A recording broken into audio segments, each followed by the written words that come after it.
بسم اللہ الرحمن الرحیم۔ نیمل اسلامک وائس کی معزز ناظرین السلام علیکم۔ آج کی ویڈیو میں ہم بات کریں گے کہ اللہ تعالیٰ نے مور اور سانپ کو جنت سے کیوں نکالا۔ مور جتنا اب خوبصورت ہے اس سے کہیں زیادہ جنت میں خوبصورت تھا۔ مور کی خوبصورتی پہ سبھی پرندے فدا تھے، لیکن ان سب خوبیوں کے باوجود مور سے ایسی کون سی خطا ہو گئی تھی جس سے اللہ تعالیٰ نے مور کو جنت سے نکال دیا۔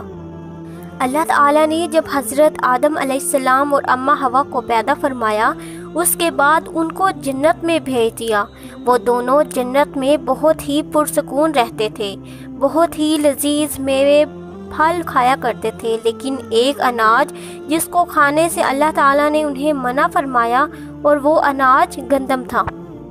کیونکہ شیطان حضرت آدم علیہ السلام کی وجہ سے ہی جنت سے نکالا جا چکا تھا، اسی وجہ سے شیطان کی حضرت آدم علیہ السلام سے دشمنی ہو گئی تھی۔ شیطان یہ چاہتا تھا کہ وہ کسی بھی طرح حضرت آدم علیہ السلام کو جنت سے نکال دے اور ساتھ میں اماں حوا کو بھی جنت سے نکال دے۔ جب شیطان کو یہ خبر ہوئی کہ حضرت آدم علیہ السلام کو تمام میوے کھانے کی اجازت ہے لیکن ایک پھل کھانے کی اجازت نہیں ہے، تو شیطان انتقام کی آگ دل میں لیے جنت کے دروازے کے پاس بیٹھ گیا اور 300 سال تک وہاں پر بیٹھا رہا کہ کوئی جنت کے دروازے سے باہر آئے اور شیطان اس سے بات کر سکے۔ پھر ایک دن اچانک سے مور جنت سے باہر آ گیا۔ شیطان اس کو دیکھتے ہی بہت خوش ہو گیا۔ شیطان نے پوچھا، اے خوبصورت پرندے، تم کون ہو؟ مور بولا، میں مور ہوں، اب تم اپنا تعارف کرواؤ۔ شیطان نے جواب دیا کہ میں عالم کروبیہ کا ایک فرشتہ ہوں، میں اللہ پاک کی عبادت سے ایک پل بھی غافل نہیں ہوں۔ میں چاہتا ہوں کہ میں جنت میں جاؤں، وہاں کی نعمتوں کا اپنی آنکھوں سے مشاہدہ کروں۔ شیطان مور سے کہنے لگا کہ تم مجھے جنت کے اندر لے جاؤ، میں تمہیں 3 ایسی باتیں بتاؤں گا جس سے تمہیں ابدی زندگی حاصل ہو جائے گی، تمہیں بڑھاپا اور بیماری نہیں آئے گی، تم ہمیشہ جنت میں ہی رہو گے۔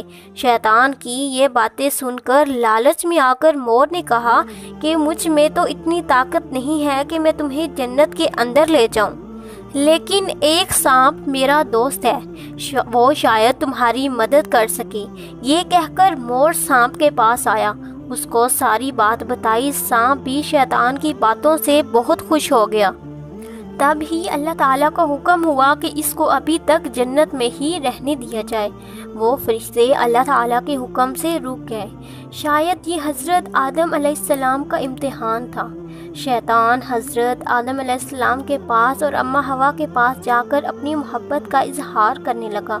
وہ دونوں ہی شیطان کو نہ پہچان سکے، کیونکہ ماضی کے مقابلے میں شیطان کی شکل و صورت تبدیل ہو چکی تھی۔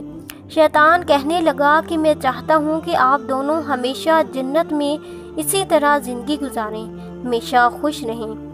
حضرت آدم علیہ السلام اس کی بات بہت غور سے سننے لگے۔ شیطان نے کہا، اگر آپ میری بات مان جائیں تو آپ کو جنت کی اور بھی تمام تر سہولتیں ملیں گی۔ حضرت آدم علیہ السلام شیطان کے بہکاوے میں آ کر کہنے لگے کہ یہ کس طرح سے ممکن ہے۔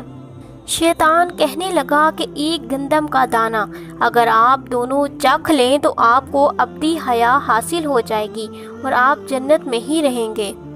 یہ بات سن کر حضرت آدم علیہ السلام کے دل میں رجحان پیدا ہوا، لیکن ان کے دل میں اللہ تعالیٰ کی نافرمانی کا خوف غالب آ گیا، جبکہ اماں حوا شیطان کی باتوں میں آ گئی، جس پر اماں حوا نے حضرت آدم علیہ السلام کو بھی راضی کر لیا۔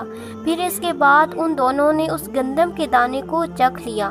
جیسے ہی گندم کا دانہ ان کے اندر گیا تو دونوں کے صدر واضح ہو گئے، جس کے بعد دونوں اپنے صدر چھپانے لگے اور خوف خدا سے کانپنے لگے۔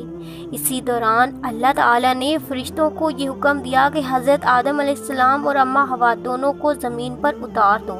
حضرت آدم علیہ السلام کو سری لنکا کے قریب نیچے زمین پر بھیج دیا، جبکہ اماں حوا کو جدہ کی سرزمین پر اتارا گیا۔ جن خوبصورت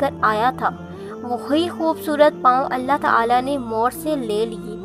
سانپ جو اپنے منہ میں شیطان کو چھپا کر لایا تھا، اس کے منہ کی خوبصورت خوشبو کو چھین کر اس میں زہر ڈال دیا گیا، پھر مور کے ساتھ ساتھ سانپ کو بھی جنت سے نکال دیا گیا۔ محترم ناظرین، اگر آپ اس طرح کی مزید ویڈیوز دیکھنا چاہتے ہیں تو آپ میرے چینل کو سبسکرائب کریں، ویڈیو کو لائک اور شیئر کریں۔